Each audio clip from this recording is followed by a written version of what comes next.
back to the Earthdawn Survival Guide, a podcast for novices and masters alike. I am, of course, Dan. My co-host is, of course, Josh. Hello. The Earthdawn line developer. Good evening, everyone. I'll let Josh get a word in edgewise here. One of these days we'll have timing. And on this podcast, we'll be discussing all things Earthdawn, both magical and mechanical. Today is chronological and combatical and whatever. I'm just going to keep that trope going. You did say you were going to try and keep that riff going as long as you could. I'm gonna try. And as long as I find it funny, I don't care what anybody else thinks. But please, by all means, we actually have a listener email to get to today, first thing. And after that, actually before that, we'd like to remind everybody, if you possibly can, we know we've got more than 2 listeners. We've only had 3 emails so far. But by all means, please get a hold of us and contact us at edsgpodcast@gmail.com. Otherwise, like and subscribe and everything else to make the algorithms work on your favorite podcast platform. But otherwise, Josh, we have an email. We do. We got an email from Matt, who sent one of the emails that we had in a previous episode. Thank you, Matt. So we appreciate that. It says, "Hello, guys. I liked very much the last episodes, which thank you for that. We appreciate it. Which got me thinking about questions that I have." And he has 2 questions. One, can you do an episode on the current political climate of Barsaive? I know the Iopos book, which is forthcoming, should have some of it, but I'm not sure how much it will. Having some more information about the aftermath on page 38 and 39 of the GM guide would be great. I'm currently running a game based in Bartertown, so I just want to find out what has changed. So that is something that we will probably talk about when we get a little bit further along in the timeline. Which will be a couple of episodes. We've got some more timeline advancement stuff we're going to talk about tonight. And when we get to the end of the timeline, we will sort of talk about the current situation. And also, as we start getting into geographical stuff where we are looking at different areas, we'll probably bring up what is going on currently in them as of the time of sort of 4th edition status, or if there's a book related to them, talk about the stuff in there. So it is. In the meantime, put your campaign on hold for like 5 or 6 weeks. Kidding. Or you can just make stuff up. Anything that is not in a book thus far is largely fair game. All of the stuff that I wanted to point out in terms of differences is in the GM guide. But we'll talk about that more later. The other question he had, too, Josh, why did you change something from 3rd, and why did you keep some? What you said about the Windling Karma die got me thinking of that question. And that is a good question. And that is something that, as we talk about different mechanical stuff or setting-based stuff as we go along, I will sort of address those as they become relevant. It's very difficult to sort of do a comprehensive, just talking about all the changes without coming across them in the course of working on this. That's a pretty broad brush otherwise. Yeah. So I mean, I can imagine you... Like, I'm not even sure 100% of... Not even nail everything down. I'm not even 100% sure. I would basically like needing to go through stuff and say, oh, yeah, here's this. As a general consideration, most of the changes that were made were to address problems or... more likely to try and streamline or simplify play to a certain extent. That was not always the case. Like, for example, the rules changes on poisons are a little bit more complicated than they were previously. But just generally, that's what I was looking towards. We could do a whole show just on Forge Blade, aka Forge Weapon, and all of the changes that it has gone through over the course of the editions. And we may talk about that when we get to Weaponsmiths, and sort of explain why the various changes were made during the editions and why it ended up going back a lot more like the way it originally was. Fair. But yeah, I mean, good questions. We're glad that you enjoy the episodes. And those are things that, rather than focusing on like, we'll do a show focused on why changes were, that'll be something that gets discussed as the various stuff comes up. If somebody has a specific question about, like, why did you change X, then, certainly feel free to ask that question. And, that is a lot easier to address than, why did you change some things and keep others? Well, because it needs to be done. Because I felt like it. Yeah. So, and by all means, lay everything on Josh's feet. He's not the only person who made some changes. So, yeah, I mean, there were changes throughout the entire development of the line, and lessons learned, and things that I contributed to as changes in earlier editions that I reverted in later ones because I am older and have less tolerance for some things. Beef and cuz. This is why. So yeah. We're going to go with that. Cool. So by all means, Matthew, thank you for your email. Stay tuned for more. Is not just a way to get you to listen and continue to listen. We really mean that. We'll get to it in time. We promise. And on behalf of all the other listeners, I will ask a lot of questions of Josh on your behalf. So by all means, send more questions because I don't mind asking. So that leads us to the timeline. And where we left off was just as everybody closed their doors and the Scourge was beginning. Yes. Right? Right. We had sort of wrapped up, I think, with the sort of the final days leading up to the Scourge and the Theron Empire. So we had it down as the long night begins now. So roughly 1008, the year of Thrall, or 565, the year of Thera. Take your pick. But since we're all pretty much going by the Thrallic calendar, 1008. And they didn't really come out from the surface for like 401 years or something like that. So, this is where the dwarves created the Book of Tomorrow. Everybody was in their own little cares.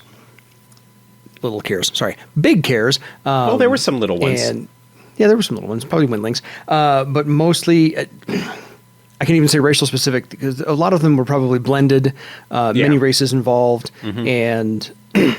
outside of like the elven court at Wormwood, which we will talk about here, like many of the Tiskrang homes, the Tiskrang major population centers were largely Tiskrang based because a lot of them were underwater, stuff like that. The Book of Tomorrow, which Dan mentioned, is a really neat conceit setting wise. The Citadel at Thera closed sort of before a lot of other places did, potentially because of the high magic that was there. It could have attracted a lot of attention from the horrors beforehand. And so there was a period of time where, Thera had sealed itself off and was no longer in communication, but a lot of other places were still open. Thrall actually kept themselves open as long as they possibly could to allow for refugees and late arrivals to get safely into the kingdom. But the Book of Tomorrow was something that was commissioned by Thrall to basically provide something to help the people in the cares to look forward. Rebuild. Yeah, rebuild after they came out. Right. When you're talking about 400 years, I mean, that's multiple generations, even if you're talking sort of the longer-lived elves.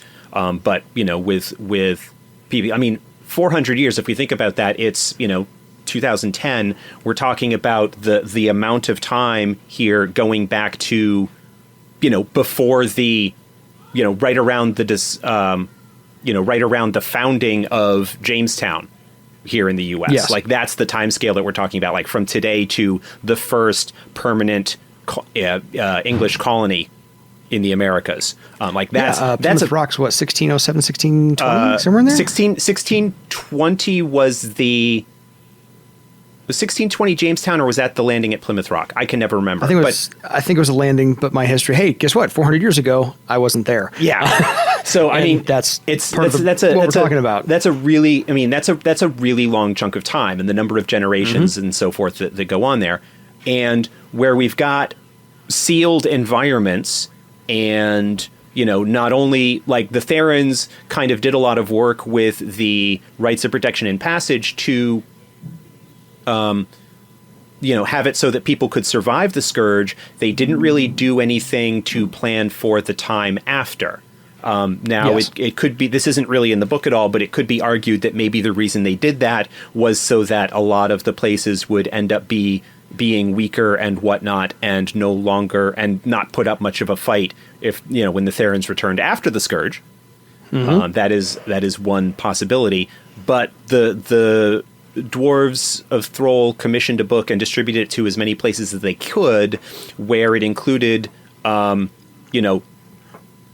stories and legends and information about the surface world and how to, do traditional farming as opposed to the magical stuff that was taking place in the cares, and all sorts of other, animal husbandry and all sorts of things that is sort of important knowledge. And also included in it a primer and alphabet and stuff on the Dwarven language, which goes, again, kind of really nice setting conceit as here's a reason why everybody speaks Throlic, speaks the Dwarven language, because the dwarves made an effort during this long period of time to kind of build, in a sense, a unified culture amongst a wide variety of people who had kind of been separate before then. And even though they continued to be separate, when that is the major source of information and whatnot, it becomes very important and helps build a foundation. So they commissioned the book, got it out to as many places as they could beforehand, and then sealed their gates. Yeah, the year 1050, they finally sealed their gates in Thrall. Because they were, as you said, letting in refugees and everybody else who could possibly make it, just because. Yeah, that was about 50 years after Thera sealed theirs. So there was a good chunk of time, almost a sort of human lifetime. Well, not quite, but to a whole generation essentially. Yeah, to do that. So. And then, so while everybody was underground, the king, Varulus II at the time, took a while, but they finally came up with the Council Compact in the year 1270 is when it was finalized. So that took them 120 years? Yeah, 120 years. No, sorry, 220 years. 1050 to 1270. 220 years to write a legal document. Wow. But it laid out individual rights, property rights, and the role of law, and figured out that in the Council Compact, slavery should be outlawed because it was the conclusion was drawn that the body is the property of the soul that inhabits it, and involuntary servitude grants control of the body to the slave owner. So it says, in essence, the kingdom of Thrall, in its own little care, or own large care, in 1270 decided to outlaw slavery. Yeah. It's an interesting it's an interesting sort of that they kind of take a property rights based approach to outlawing slavery, which is to say that there's a where a slave owner or the slave holding culture that was Thera and sort of the dominant culture prior to the Scourge looked at slaves themselves as property. And so the counter argument that ended up being come up with by the philosophers and scholars of Thrall was, well, okay, if you're going to view them as property, who actually owns that body? And well, then the spirit owns the body. And if you're using the body without consent or without compensation, then you are therefore stealing the body from its rightful owner. And things like that. So it's an interesting approach, and it does a lot to, not that it needed a lot of work, I don't think, but it definitely does a lot to set up the sort of setting conceit of the Therans generally being viewed as bad guys because they keep slaves, and the kingdom of Thrall and Barsaive and broadly sort of afterwards has denied that without the troublesome racial stuff that it goes along with that here in our present day society. But it takes a moral, it's a moral stance, but it is one that is couched in argument terms that are difficult to, in some respects, maybe difficult to gainsay. I mean, you can, and the Therans do it all the time. But, some Therans do it all the time. But just in general, it's an interesting approach. And, basically that the sort of that is an indication. It's not the only thing that was done, but it is an indication of how throughout the Scourge, the dwarfs of Thrall were not just sitting on their butts, like, twiddling their thumbs. They were actively working towards trying to figure out, okay, well, when this is over, when we get through this, again, like looking at that hopeful post-apocalypse kind of situation, when we get through this, what is the kind of world that we want to build in the aftermath, and making those decisions and laying the philosophical foundation for it ahead of time, and well enough ahead of time. We're talking like it was sort of revealed in 1270, which is about halfway through the Scourge, roughly speaking. There is enough time after that is established within Thrall for that to become the cultural norm. Like, it's not like they opened the cares and then sort of dropped this new on everybody. For the kingdom, it's something that had, in large part, sort of become internalized, even if there are factions within Thrall that, are not crazy about some of the things that were decided or laid down in that. Yeah. And there's roughly, as you said, 200 years left. And so that's plenty of time, 3, 4, 5 generations-ish, to get used to the new norm of this is no longer a practice. Right. And so they had generations to imbue that to the society as a whole. So, like as I said, that was a very cool thing for the setting conceit.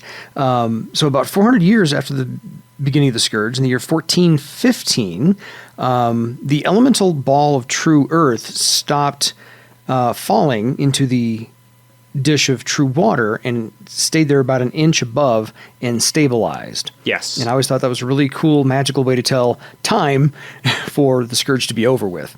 I always thought that was a neat thing because clocks, candles, no sundial, you're all underground. Right. So how would they do it? And then they relied on the elements and true earth and true water to get that done. So I thought that was a very cool thing to get done. Yeah.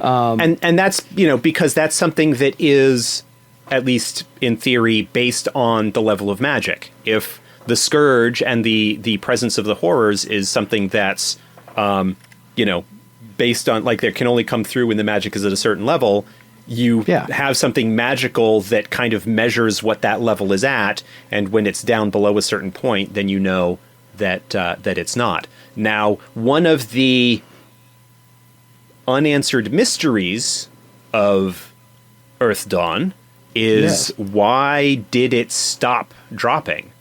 We're not going to tell you here. We're not going to tell you here. There are enough clues in old material that the people who have dug into it have a pretty good idea.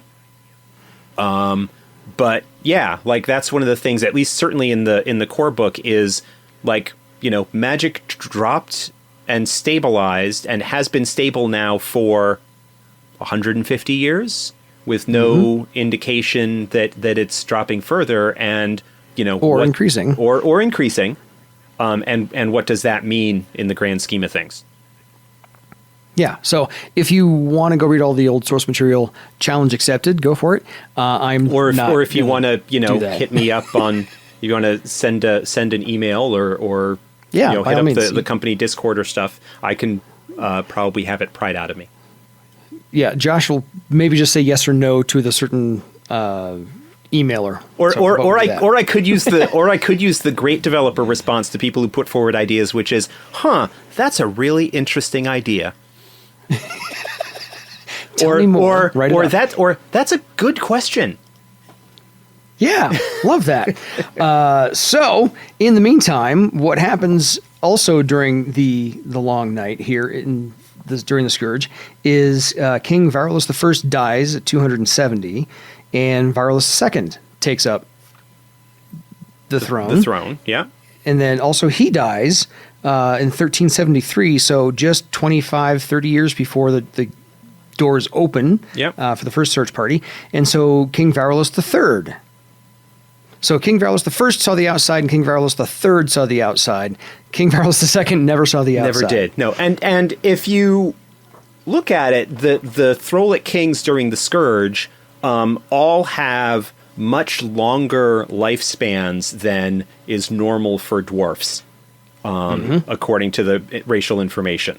Dwarfs don't typically live that much longer than sort of baseline humans. About 100 years is sort of the typical lifespan. But Varulus died at almost 300. Valorous II died at 258. Valorous III took the throne in 1373 and was alive until he was killed in the early 1500s. So he was also like of well-advanced age. And the reason for that is not a secret. Valorous the First went to visit the great dragon Icewing, who lives atop the Thrall Mountains, and was gifted potions that would greatly extend the life of himself and his heirs. The idea being by having a long-lived monarch, would promote a much more stable society and prevent the possibility, reduce the possibility, not necessarily prevent it, but reduce the possibility of civil war or some other kind of thing where, there could be some problems with Thrall. The drawback of those potions is that it greatly reduced the fertility of the royal family to the point that Valorous III only had one heir, and the royal family was very, very small, sort of post-Scourge and in the time after that, which is kind of a bad thing in dwarf culture, and we'll talk about that a bit more when we get to dwarves, but that basically there was one heir, and we'll talk about the consequences of that in another timeline episode, because that's that's about 150 years off from where we're talking about right now. Exactly. And we've got like 2 more segments of the timeline to get through on other episodes. Right. So stay tuned.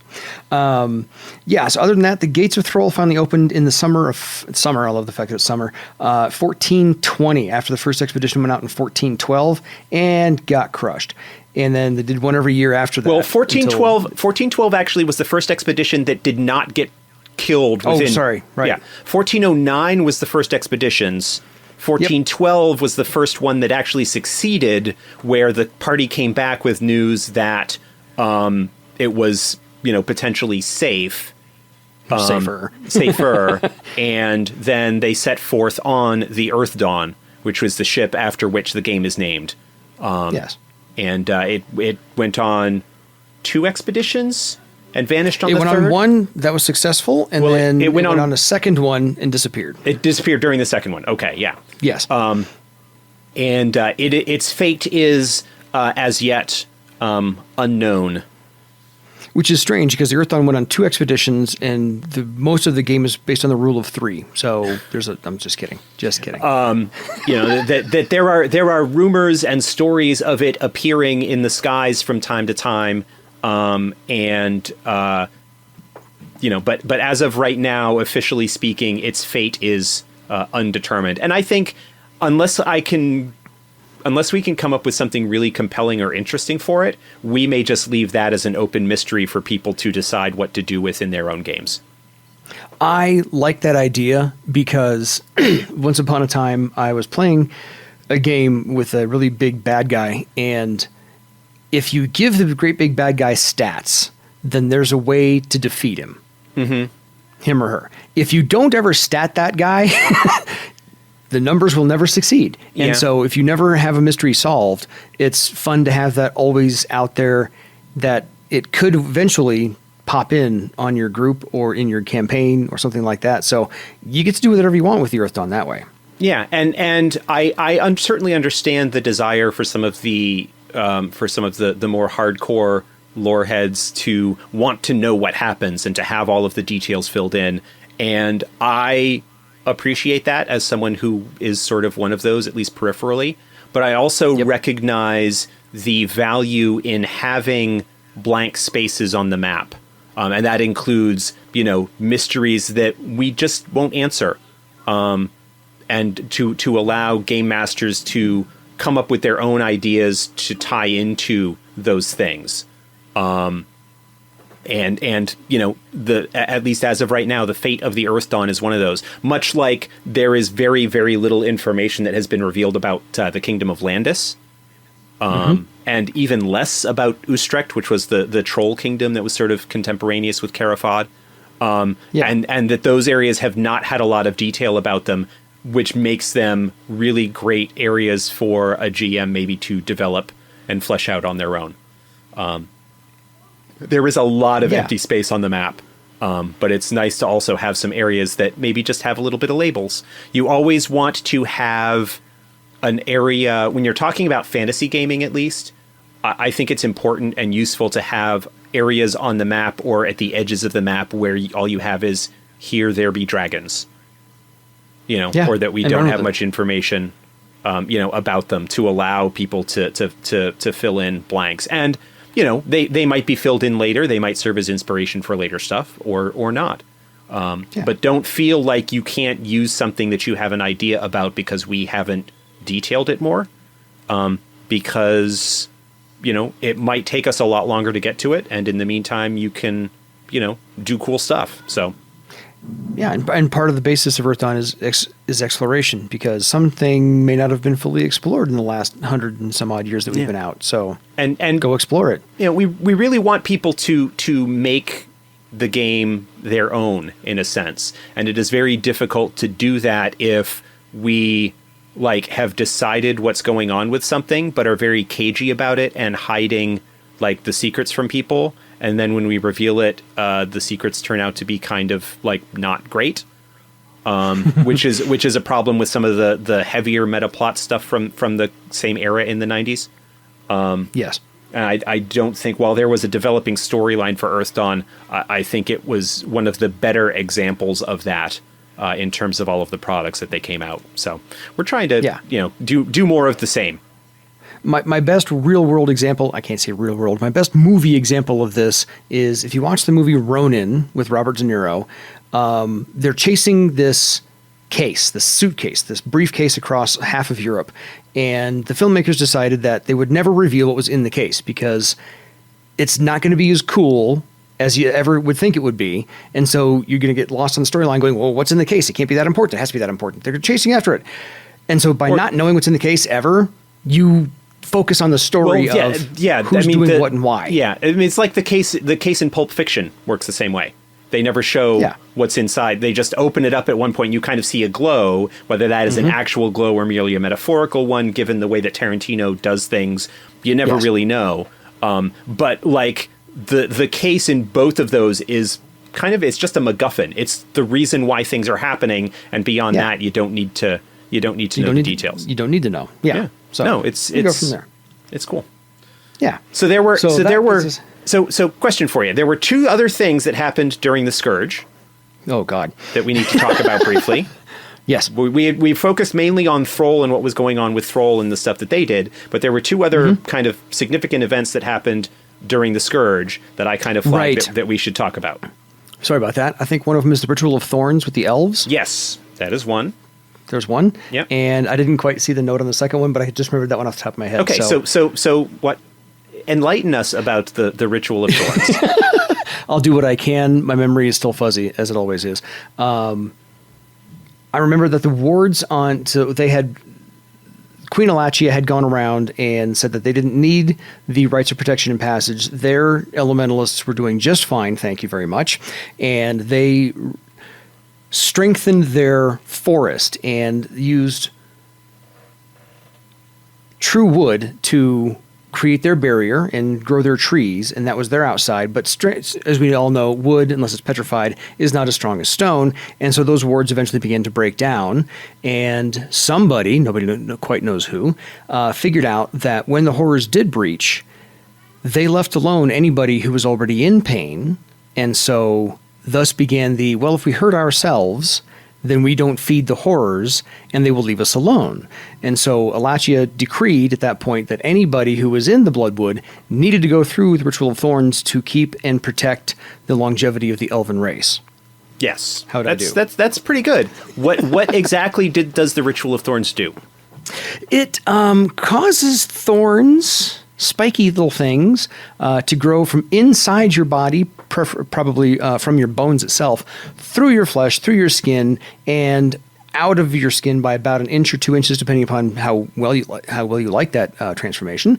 And even some of the more grotesque ones actually continue to drip blood every once in a while. Those are fun. Well, not just the grotesque ones, all of them. Yes, sorry. Because but they go for it. Yeah, they all dripped blood constantly. The which is why elves don't wear white. Yeah, there is a much more detailed sort of description of what was going on with this in both the original first edition Bloodwood book and the more recent Elven Nations, which adapts a lot of the Bloodwood material to fourth edition. But historically, setting wise, they're pretty much the same. I mean, you more or less nailed it, or you sort of more or less nailed the public story of what was going on with those there. The idea being that the thorns growing out and dripping blood cause constant pain, and so therefore the more powerful horrors, the ones that are more dangerous, generally need to apparently create the negative feelings they feed on themselves, and so don't have as much of an interest in the blood elves. And so the weaker ones, who are largely there to just eat stuff, are able to be driven off. The secret of this, and this gets mentioned in the GM's guide, in the settings section of the GM's guide, is that the other aspect of the Ritual of Thorns, which is the not publicly known, is that it was also basically renaming the wood and altering its pattern so that the pattern of the wood itself would be a ward against horrors. And the reason that the thorns from the elves continue to drip blood is to continue to power that enchantment. Which is a very, very cool little tidbit for setting. I mean, there's more to it. The even people who have never played Earthdawn but who have encountered it, the blood elves are memorable. Honestly, and we will talk more about. We'll have to do maybe a whole episode on them. But the blood elves are really an interesting take on the whole thing.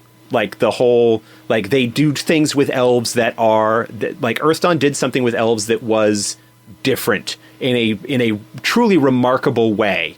The blood elves are not, here's Earthdawn's version of the drow. It's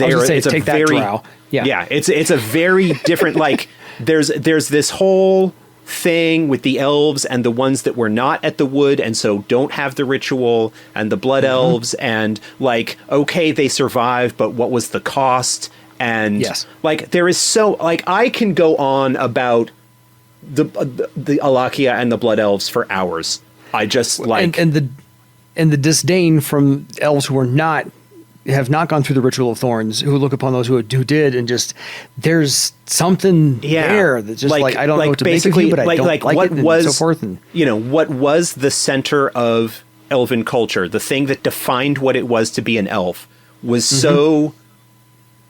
I don't want to the word irrevocably doesn't it applies. In a sense, because it changed it so dramatically that the elves outside the wood no longer really know what it means.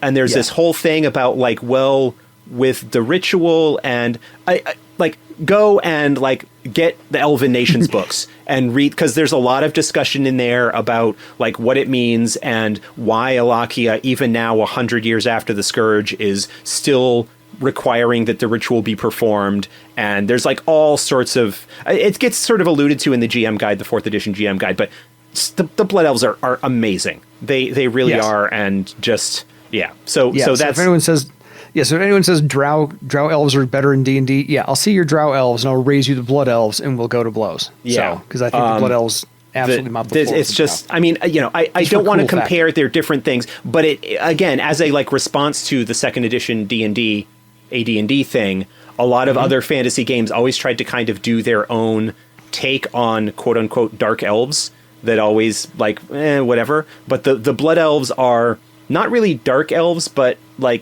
there's that. Anyway, it's all just it's super creepy and has the horror aspect and the tragedy, and it's amazing. And they are iconic in a truly unique Earthdawn way. Yes. So that's that.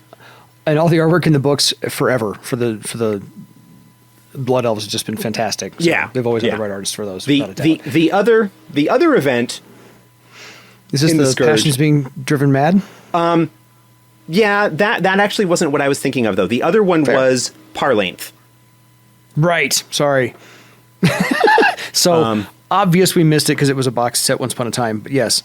The other part of Parlainth, because I did read the Longing Ring trilogy many, many years ago. But that was when... Because other people had ideas about how to survive the Scourge and how best to protect themselves. Parlainth was the Theron capital before the Scourge. Yes.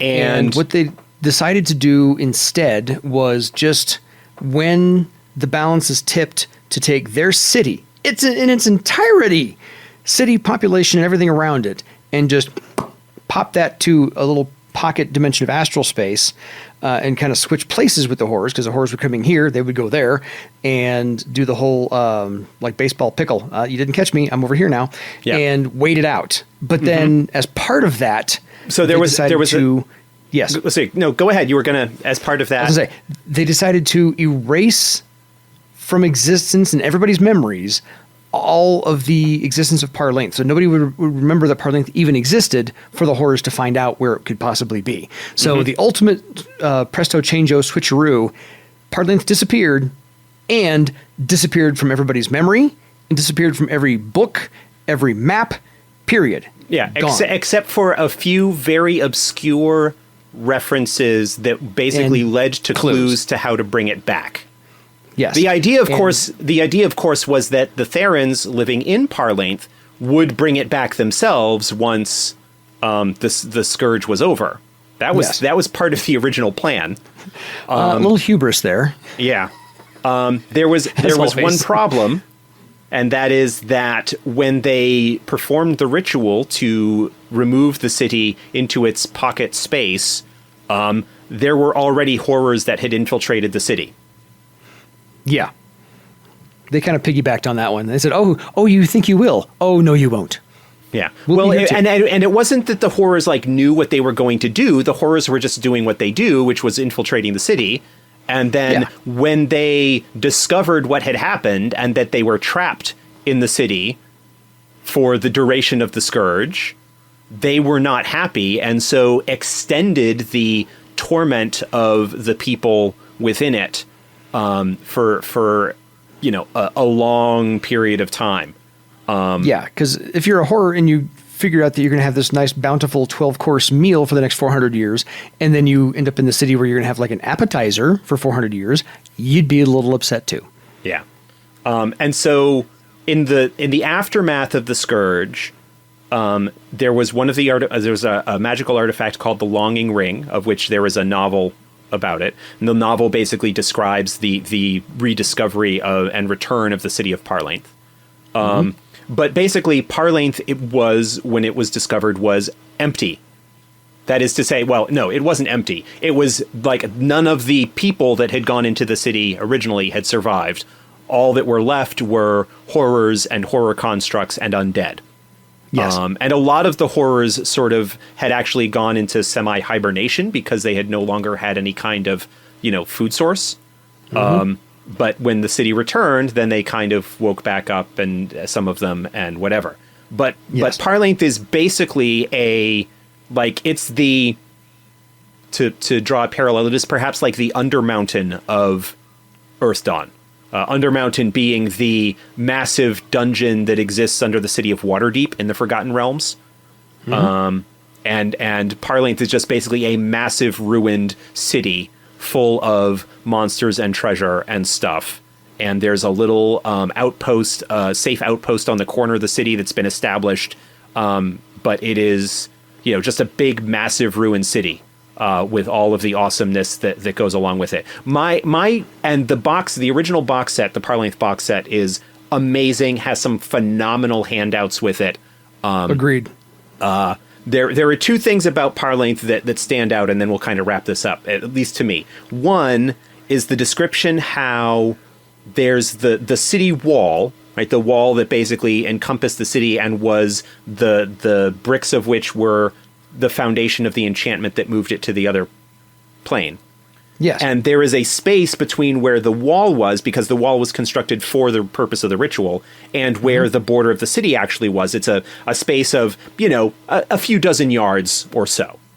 And there's a description in the box set of that area, which more or less goes around the entire perimeter of the city, is largely just filled with bones. Like, you know, the scenes that they show of the future in the Terminator movies, where like you usually have like all of the skulls and stuff, and then the robot like steps on it, and like that's the kind of area that is the perimeter of Parlainth. I always use that to great effect when people arrive there the first time. The other one is one of the handouts in the Parlainth box set that always stuck with me, and that is, it is a fragment of a journal or something that was, or is basically was a journal, for lack of a better term, that was recorded on a wall in a part of the city. Yes. It was painted on the wall. You probably know the one I'm talking about now. The great map wall, yes. No, not the Great Map Wall. This is something else entirely. This is basically like in a room in a part of the ruins. Basically, like it's like, we have been in here for 13 days, and like it's basically like a journal, a chronicle of what's been going on. And it gets to the end, and like the person who is writing it is like, I can't let the horror who has trapped us see that I'm doing this, and I've got to blah blah blah. And like at one point, about two-thirds or three-quarters of the way through this sort of journal that's been describing like, oh, and they came and took so-and-so today, and like he came back and he didn't have an arm, and like there's all this like kind of vague allusions to the nasty stuff that's been going on and whatnot. The paint pot that he has been using to, like, he gets caught off guard and knocks over the paint pot and spills the paint, and he's like, oh, well, I guess this is the last of it. And then like the next entry is, I woke up the next morning and there was a fresh pot of paint there. And the horror was like, no, keep writing, because we want people to remember us too. And he's like, I'm not going to write anymore. Like, that was like, that's how it ended. And I, when my, I had a group that spent a little bit of time in Parlainth and basically gave that handout to like the party wizard, who was the only one who could read Theron, which is what it was written in, and handed it to him, and he read it, and I swear the player went pale when he got towards the end of it, and everybody else went, what? He's like, no, you don't want to know. He just handed the sheet back to me. He's like, no, you don't know. You're better off not knowing. Telling him that. No. And that, like, it's like some of the stuff in the horrors book, there is some really, really, really good atmospheric, moody writing that just shows up throughout, and like that handout is an example of one of it. Just some really creative, like short story stuff. The characterizations of everybody in Parlainth, and not to get off on a side topic too much, were fantastic. I had my group go to Vestrial and sign all of her contracts, and I literally printed up 100 contracts. Vartigal, sorry, Vartigal's Vestrial is the Mad Passion. Thank you. I got stuck on Mad Passions when I asked you that question. So yeah, went to her lore exchange, and I literally printed up 100 copies of those contracts and made all my players sign them in their own characters' names, and just ad nauseum. And so they got to be frustrated with her like you normally would, just to go, I'd have to sign another contract, and the whole thing. So the characterizations of everybody in Parlainth is fantastic. If you don't have the box set, because it's not in 4th edition, go get the box set off eBay somewhere or electronically. It is available in PDF with all of the handouts and everything else. Nice. Yes, FosseGames.com. Go there. By all means, yes. So that should cover the Scourge. We'll get to the Passions Going Mad later on. Yeah, we'll fit that in at some point. The actual first indications that they did was kind of early in the Scourge. But we'll deal with that another time. Yeah, when we get to the Passions. So about 45 minutes in or so, I think we've got time for one of our topics left. Yeah, how about we just cover the general broad strokes of everybody's favorite part of Earthdawn, combat. Well, I don't know that it's everybody's favorite part, but it is. If it's not, it should be. I'm kidding. It is a, like most fantasy role-playing games, it is a not insignificant portion of the game. As I kind of describe it, it's the John Woo filmmaking aspect, which is everything goes in super speed, and it's all quick cuts and fast motions and this and this and that, and the plot's over here, the dialogue's there, and then combat happens and everything slows down to slow motion. Yeah. So that's how I kind of look at combat in Earthdawn in most games, actually. So where do you want to start? Because it's kind of an all-encompassing thing. Yeah. I have the combat options chart off the Game Master's screen. We can use that a little bit later, but I think the bare bones basics are this. You have a talent based upon a attribute that you will use to roll some dice, try and hit somebody else's defense, be it physical defense, mystic defense, or in some cases, social defense. Right, depending on what you're trying to do. Gist of it, right there. Right. And then you roll damage, which is your weapon plus 9 times out of 10 your strength, and then take it away from the other person's armor, or the armor takes, hit them for a certain amount of damage. Their armor takes away from that. They may or may not get a wound, and if they do get a wound, they're therefore hindered on their actions and so forth and so on. So it's the gentle whittling down, it's the destructive whittling down of someone else's character or an NPC. Yeah, I mean, sort of the general flow of combat, kind of looking at it as the combat round is you start off, and the degree to which this has been emphasized or not in various editions has kind of shifted a little bit. But generally, the first thing that everybody does in a combat round is decide what it is that they're intending to do. And in most cases, that's fairly simple. There's not a lot of elaborate declarations that need to be made. And some people don't even really like having a declarations phase. The primary reason that is kept in 4th edition is because there are some combat options, some tactical choices that you can make that would potentially affect what you roll for your initiative. And so those decisions need to be made before you roll initiative. If you're going to be doing, an aggressive attack or a defensive stance, or using talents that boost, your initiative in some way. Spring, Tiger Spring, Air Dance, Cobra Strike. There are some talents that mess around with initiative. And so at minimum, those decisions maybe need to be made before you roll initiative. And, it's... and even the initiative boosting talents, generally, I don't have a problem with people deciding to use those when they are, going to make their initiative roll. But yeah, if I generally feel if you are going to be doing something that is going to affect your initiative, you need to decide that before you actually make the roll. Because, No! Yeah, okay, I get that. But generally, like some editions, I think Classic and maybe Third to a certain extent was a little bit more formal in their declarations and had penalties where if you changed what you did from what you declared, you had got a penalty to your test or something. I'm not crazy about that. Things are fiddly enough, and it feels like kind of a penalty to people with lower average initiative scores, because they are more likely to be the people that are affected by that over the faster people who can get in and maybe strike down an enemy beforehand. So I'm not a huge fan of... If you want to do that, GM, go ahead. Yeah, if it works for your group and that's the way that you've been doing it, fine, absolutely. It kind of changes the way that combat can flow. If you are going to do something that formal, what you might want to do, that I've seen some people do, not necessarily in Earthdawn, but in some other games, is actually do those kind of declarations after initiative is rolled. And so once you know what order people are going in, perhaps do declarations maybe in a reverse order. So the people that would be acting later in the round declare what they are going after first, so that the people who have the higher initiatives can react to that, or not. But yeah, the idea of, because you rolled low and what you wanted to do is now no longer possible because of other stuff that has happened, therefore you get penalized. Isn't having a low initiative kind of penalty enough? I agree. It is. In its own way. And so that's to kind of get back to the email, that's the reason why, while we didn't get rid of it entirely, we did try to de-emphasize the declarations phase of the combat round. And if you can get things to work without even having it, great.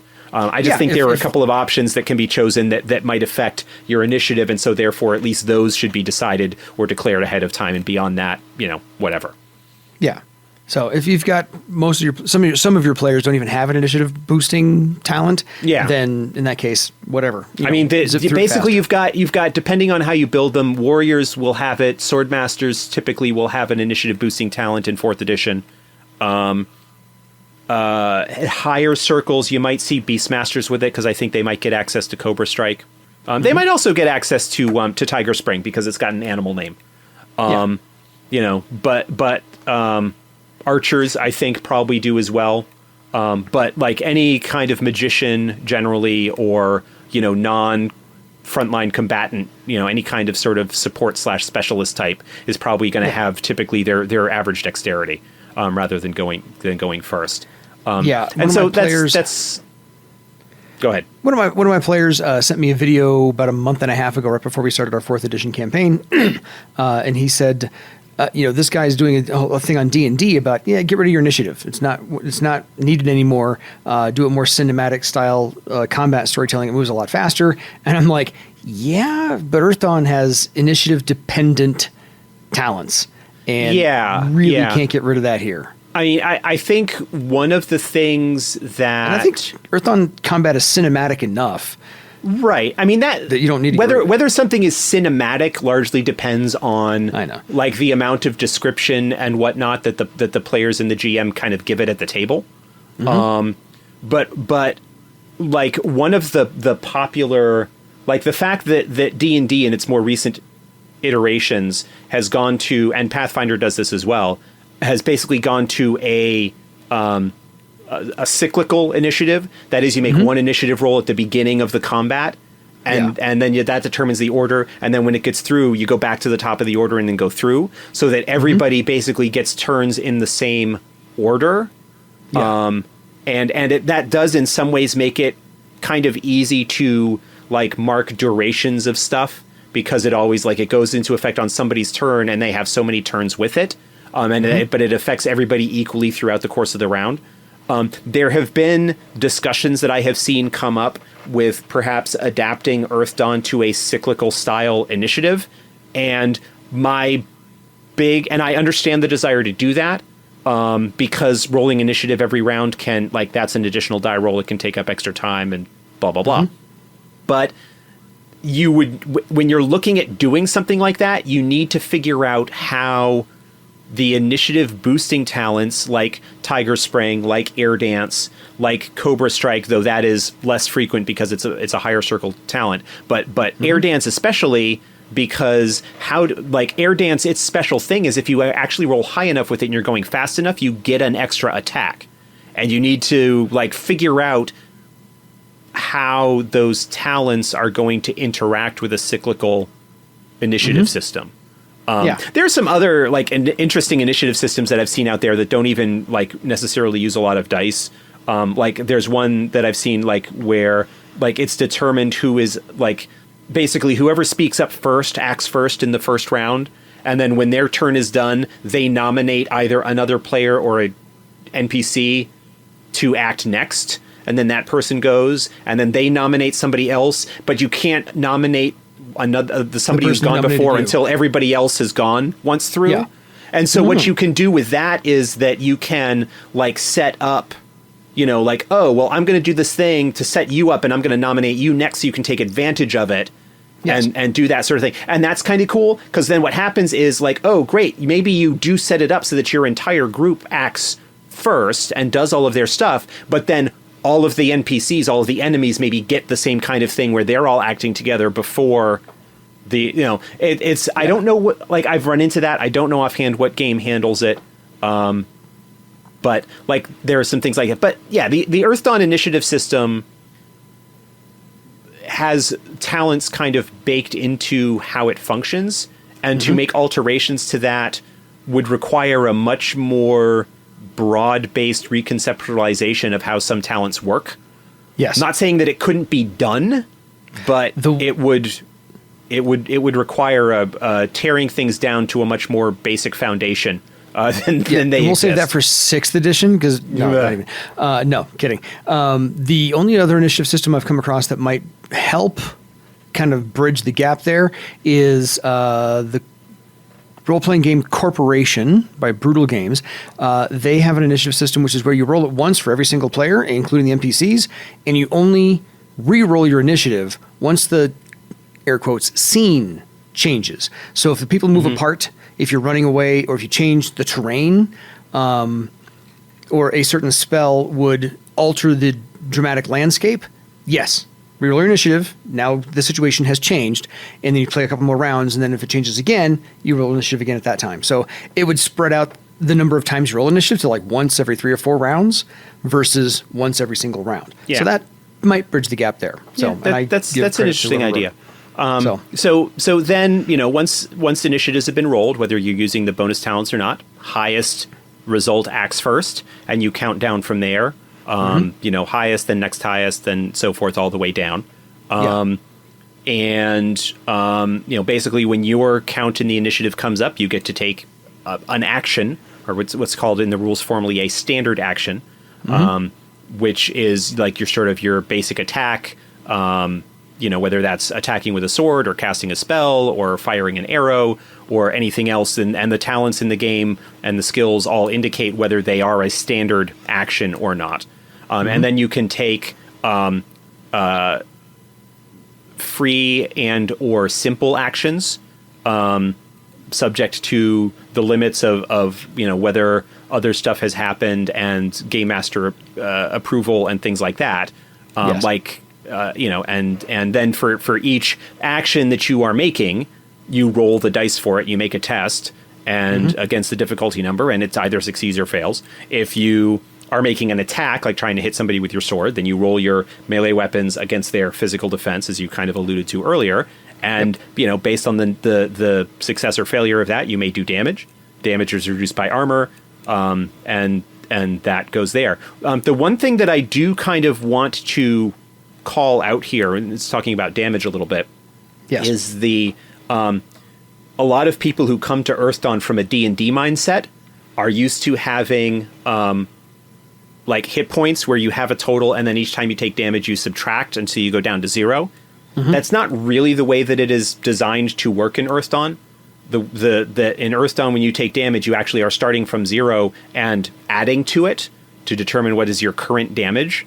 And that gets compared to your unconsciousness or death ratings to determine whether you are still on your feet or not. Yes. And it may seem like a semantic difference, but it is kind of important in terms of how the rules are written and how things interact with each other. So in D&D you count down, and Earthdawn you count up. Yeah. And then of course you can always complicate things in combat with a few of the combat options. There are a couple of different stances you can take. Aggressive attack, which gives you bonuses to attack and damage, but at a penalty to your defense, so it makes you easier to hit. There's defensive stance, which basically does the opposite, increases your physical defense rating, but gives you penalties to attack and damage, because basically at that point you're because you're focused on not being hit. There's like attacking to knock down the enemy, because being knocked down is bad. That's a condition where you suffer penalties to your defense ratings and to your attack steps, and it takes basically your standard action in most cases to get up. Because you're prone on the ground. Because you're prone on the ground, and it takes effort to get back up. So there's a bunch of stuff like that, even outside of the like purview of the various talents and abilities that characters can bring to bear in a combat situation. But I mean, much like the kind of core mechanic, the basic flow of combat is fairly straightforward, and where things get interesting is in the interactions of various talents, both for a single character and among characters. And those we'll dive into a little bit more as we start looking at the various disciplines in a bit more depth. Yeah. And the two other things about combat I want to bring up real quick. One of them is the secondary attacks. There's a whole slew of talents that provide you, if your initiative is high enough or beats your opponent's defense, that you get a secondary attack. Yeah, we mentioned Air Dance, which is basically if your initiative total is in 4th edition 10 higher than your target, you get an additional. You get an attack. You basically get to attack your opponent again after they've taken their turn. And then, of course, you've got, for the combat types, you've got your second weapon, so you can have a dual wielder. You've got your second attack, which allows you to make an additional attack with your primary weapon. And then when you get into really high circles, you get stuff like Claw Frenzy or multi-attack or multi-shot, where it's possible to be making, like, not just 2 or 3, but perhaps 6 or 7 or 8 or 10 attacks in a single round. Get to those the flying buzzsaw of the Claw Frenzy, the Windling with Claw Frenzy. Yes. So, and those are talents that come in later on as characters gain more experience and players gain more experience. I think one of the nice things about the way that the discipline system works and the design of disciplines is that you don't start off with a whole lot of superpowered stuff right off. You start off with a smaller number of things that you get familiar with, and you add on a couple more each time you gain a circle. And then generally advancing through those first 3 or 4 circles is relatively quick, and that should give you like the foundations of stuff. And then when you get into journeyman circles, you start really getting some impressive tricks and stuff. So there is a real like learning curve that goes along not only as the character develops, but also that the player has an opportunity to do along with that. Yes, those are fun. And the last thing I need to bring up about combat is wounds. Wounds, yes. A nice little wrinkle that I don't think a lot of other games come into a whole lot, but I like the fact that wounds happen in Earthdawn, and I've had a running debate with my players since I've been running this game. I usually win the debate, is that because falling damage, if you fall, you can take more than 1 wound at a time. And so in some instances where we've had, based on the old system, like the extraordinary success, I would always tack on, you do more than 1 wound. Because if the wound threshold is like, say, 8 and you do 24 points of damage, that NPC or that other character is going to take a second wound or a third wound. So, they refute me. Yeah, with the rules as written, unless the ability or power or whatever specifically indicates, you will only do 1 wound regardless of how much actual damage you do. If somebody has a wound threshold of 8 and you hit them with your sword and you roll really well and you roll 30 damage after their armor, they still only take 1 wound. I mean, they're going to be hurting because 30 points of damage is going to take a nice hefty chunk towards their unconsciousness or death rating. Totally. But it's still only 1 wound. There are some spells and abilities and so forth that specifically indicate that they cause multiple wounds, or like the 4th edition version of Pain causes the effect as if they had multiple wounds. Yes. But unless otherwise noted, 1 wound per hit. Now, when you start getting into those higher circles and the multiple attacks, each of those attacks has the potential to generate a wound. So it is possible in those circumstances to cause more than 1 wound in a round to a target, because you are doing multiple hits. But like allowing by default multiple wounds from damage alone basically negates some of the higher circle powers that come into play, which specifically allow you to do that. So that's something to keep in mind. One other thing to kind of talk about changes so if you suffer a certain amount of damage or more from a single hit, that causes a wound. And that wound, basically for each wound, you have a penalty to your rolls. In previous editions, your first wound was free. You didn't have any penalty from the first wound that you suffered. You didn't start suffering penalties until you had your second and third and fourth. Okay. So to get that -1 penalty, you needed 2 wounds, and so on. Yes. The reason why it was changed in 4th edition, because in 4th edition now you start getting those penalties right from the first wound, is mainly because it's more intuitive. Basically, at that point, your penalty is the number of wounds that you have, rather than needing to remember, you get 1 free, so you need to subtract 1. It's mainly, much like I was kind of talking about with the legend points for karma, it's kind of a bookkeeping thing. It's an easier record keeping thing. I know that there are several people who house rule back to the old way and have the first wound be free. That's fine if you want to do that. And I also think that having the penalty show up right away also makes wounds a little bit nastier. I mean, wounds are generally nasty to begin with, but having the penalty appear right away is makes them a little bit less desirable, a little bit more nasty, and it promotes the use of armor a little bit more, with some of the other changes that we had made to try and make armor a little bit more desirable. So we had talked about in the analysis of like defense ratings, people who have, in theory, people who would have a lower physical defense would want to have a higher, would want to wear more armor to make up for that. But a low physical defense in previous editions was more likely to have its armor defeating hit, in which case your armor didn't count anything. And so, like, these are sorts of the like, what does a certain rule setup promote in terms of like build and play options for characters, and having the one wound, like the penalties right off the bat equal to the number of wounds, I think makes them a little bit nastier. I agree. Not hugely so. Because, a -1 in penalty is not huge, but, it's a little bit of record keeping thing that I don't think makes a huge difference in terms of the playability of the game, except that basically you don't want to get wounds. Yeah, because your first wound takes away 1 step on your attack, and 1 step on your avoid blow if you have 1 step on your anticipate blow, 1 step on any talents you're going to use, or any skills you're going to use. So those -1s begin to add up. If you're like, I need to dodge this, never mind, I can't, because I'm down a step lower. Right. By the time you have 2 wounds, you're like, I really don't want to get in the way of this shot anymore. I need to get out of this combat a little bit. So yeah, the wounds, as you said, stack up, and they're pretty nasty when you get there. So yes, avoid wounds at all costs. Buy healing potions, not boosters. Healing potions. Yeah, healing potions. Yeah, that's your spend silver. Salve of Closure is the other one, because that's kind of a middle. It doesn't heal any actual damage, but it will automatically heal a wound. Some stuff like that. I think there's a Questor. One of the Questor of Garland has a power that allows them to heal wounds, and there might be 1 or 2, in other places that do that. I think one of the Nethermancer spells. Allows, maybe it causes a wound and allows a recovery test without actually spending a recovery.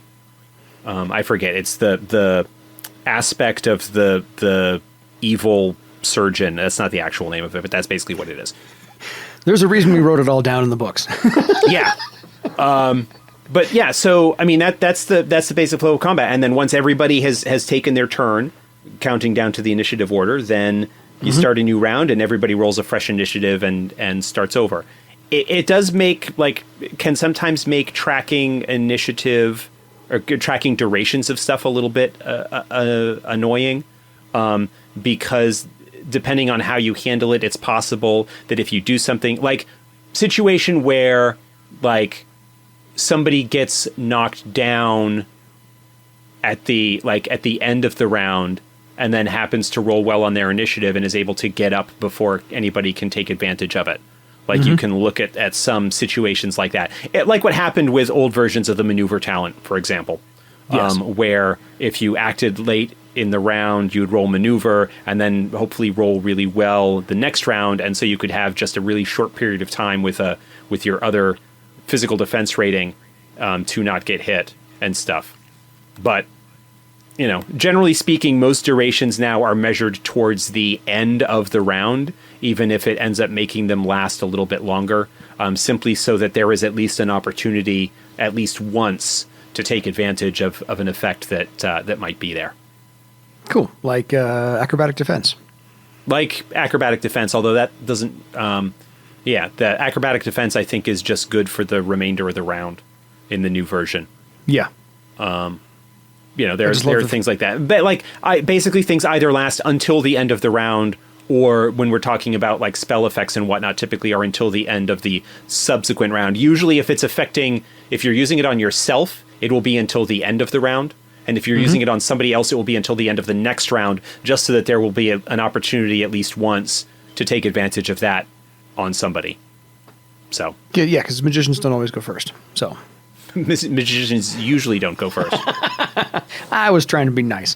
Okay, so anything else about combat?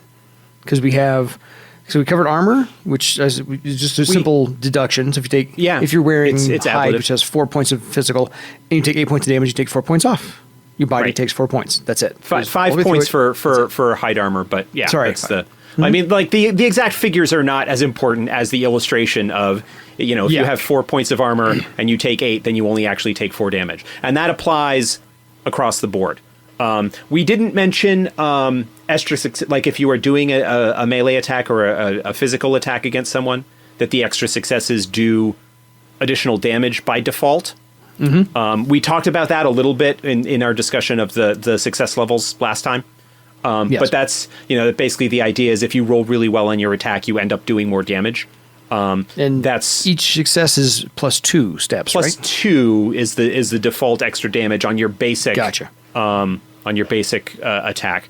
There are some things that I would rewrite to make that a little bit clearer in the player's guide if I could go back and do it again. Because we that have was the podcast to clear that up. So that was because that was 5 or 6 years ago now, and I've learned a lot about writing rules since then. We have all learned a lot about writing rules since then. Letter of the based law, on some of the questions that come out, and we like scratch our heads wondering how did they get that out of what we wrote, and just kind of shrugging and moving on. So I mean that's generally it. Like the basic concept is fairly straightforward. And once you get familiar with the system, it's actually possible to go through a combat relatively quickly, especially if you have players that know their stuff and what to do.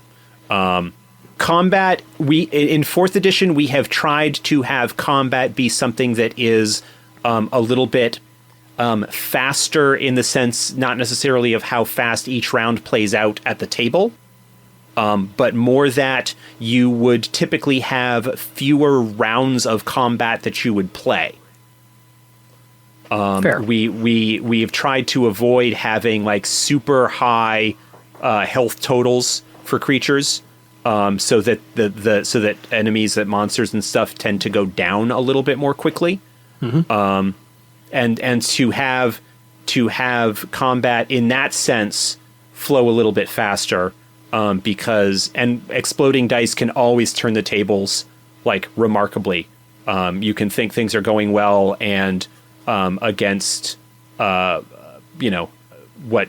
might have otherwise been a fairly mundane encounter, they get a couple of explosions, and suddenly one of your frontline fighters is on the ground, bleeding from a nasty injury. That one of the things, and actually, I think we'll close out with this. Okay, so if you are a GM running combat, keep in mind that player characters are subject to be the victims or targets of a lot more rolls over the course of a game than any individual creature is. Because an individual creature or opponent typically will only show up in 1 or 2 combats, whereas a player character shows up in every combat, basically. And so, generally speaking, it is a lot more likely that a player character is going to be the unfortunate victim of a bad run of exploding dice. And that's fine. That's built into the game. That's part of the design. But that issue gets compounded the more enemies you have in a single combat, basically, because the more rolls you make, the more likely odds are that something is going to explode. Yep. And it also, when like going up against a whole bunch of weaker opponents, it also might. I talked about this, I think, the other week with like where we went up against a group of relatively low powered undead, and it still can take time to get through them all, even if you are a group of 5th or 6th circle, characters.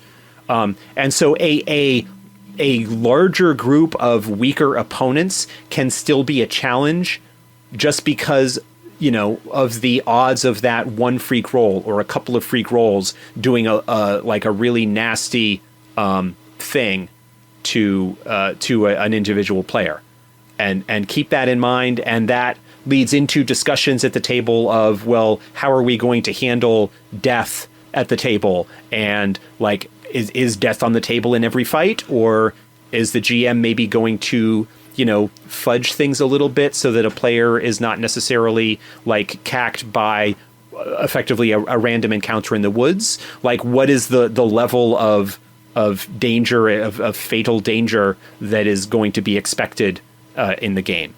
And, that's, again, one of those, like, have everybody on the same page. Because I know people that really like the idea that with the exploding dice, you can have a character die at any moment, even against an encounter that otherwise should be a cakewalk. And I know as well, and I'm more along this line, is I don't really like the idea of random death. I would much rather have death be something that is significant story-wise and has an impact on the story. Now, you can spin a random death to have an impact on the story. I'm not saying you can't do that, but that's just the, like, I don't know. That's the personal style thing. And if everybody's on the same page, great. But that's just something to keep in mind, especially for maybe newer Earthdawn GMs, is that you want to have, you want to be careful when you're throwing large numbers of enemies against your player characters, because you're increasing the chance that you're going to have a freak roll that you would either need to back off or whatever. Once they get high enough and they have enough money that they can have a last chance salve or two on their person, at that point, but yeah, so like that's sort of the broad combat advice that I might advise there. Yeah, I have leaned toward random death during any combat is just not going to happen, because I'm like, nah, they need to survive this one to get to the big bad, whoever the big bad happens to be. And so at that point, the big bad fights, all bets are off. If you survive, great. If you're dead, that's part of the story, and you get to make a new character and so forth. We did have one where there was an offshoot adventure written called By the Book, and it appeared in like a Shadi magazine way back when, and it took place in the Great Library of Thrall. There was a horror in there called The Unnamer, and the first thing he did was he hit my troubadour in the throat, and that was a career-defining thing, because if the troubadour, I had him roll to see how well his wounds healed, and if he couldn't sing anymore, then he was going to need to change his profession. He was going to need to change his discipline. And luckily or not, he maintained it and he went on from there. But it was the player was bereft. He was beside himself to go, I may have to change my entire character, and I made him for this, and so forth and so on. So it wasn't a death. It was a near death, but it was the first blow struck in that big bad fight. So yeah, those are fun. Death is such an easy threat in some respects. Like, I am much more of a fan of fates worse than death, because when you're dead, you're beyond caring. It doesn't really matter anymore because you're dead. You have to make a new character. You're done. But when you have a character, like at that point, the focus and the impact of the death becomes on those who are left behind. Yes. But having characters that are, that get out of being dead, then kind of maybe need to deal with the consequences of that. And that's a whole lot, like, we're starting to wander a little bit here. So we'll maybe kind of circle back around to this at another time. That's the GM advice thing later on. Yeah. We'll get that one later on. Death and new character creation. Okay. Aside from that, we've hit an hour and 15 or so, hour and 20. We're getting there. Otherwise, I do still want to thank Josh for making the time to do the podcast with me here. Actually, it was his idea, so I thank him for letting me do the podcast with you here, and we'll go from there. By all means, be active on the forums, like, share, subscribe, all the stuff that keeps the algorithms running. Contact us by all means with any other questions, especially about combat. Combat questions are fun. Here at edsgpodcast@gmail.com. Final thoughts, Josh? No, I think we've kind of covered everything, and I don't want to belabor the points anymore. Next time around, we will start getting into disciplines. We're going to start next week. I think the plan is for Air Sailor. We will talk about them. And if you think it's alphabetical, you're wrong. Yeah. Well, not completely alphabetical. Well, we talked about combat, so now next thing we're going to do is we're going to talk about a discipline that is combat oriented, sort of, at least combat oriented to a certain extent. Yeah. And then we will, I think, we'll maybe do a little bit more timeline stuff, and we'll kind of figure things out and go on from there. Yeah, but don't hold us to that. So, otherwise, folks, thanks for listening. Now go make your own legend.